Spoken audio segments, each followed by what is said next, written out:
আসসালামু আলাইকুম।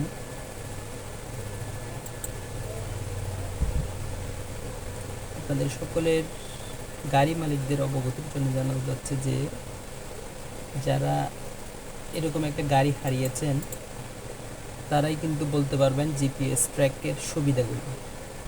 কারণ এই যে গাড়িটা দেখতে পাচ্ছেন, এই গাড়িটা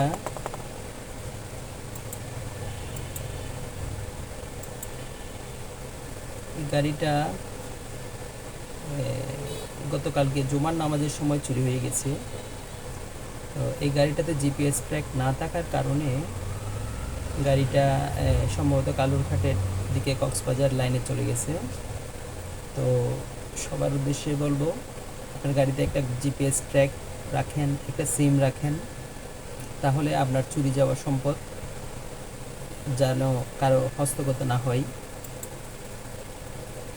এটাই দোয়া প্রত্যাশী সবার কাছে। কারো সম্পদ যেন নষ্ট হয়ে না যায়, কারণ একটা জিপিএস ট্র্যাক চেয়ে আপনার সম্পদের দাম বেশি।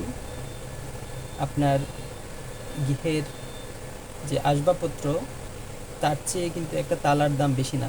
তাই আপনি ভালো একটা যদি মজবুত তালা লাগান তাহলে কিন্তু আপনার সম্পদ কিন্তু সংরক্ষিত থাকে। তাই গাড়ির মধ্যে লক তো রাখবেন, লকের চেয়ে সবচেয়ে বেস্ট হচ্ছে জিপিএস ট্র্যাক। জিপিএস ট্র্যাক হলে চুরি যাওয়া সম্পদটা আপনি আপনার হাতে পাবেন, দেখতে পারবেন। ঠিক আছে, সবার উজ্জ্বল ভবিষ্যৎ কামনা করে আমার প্রোগ্রাম আজকেই শেষ করছি। আসসালামু আলাইকুম।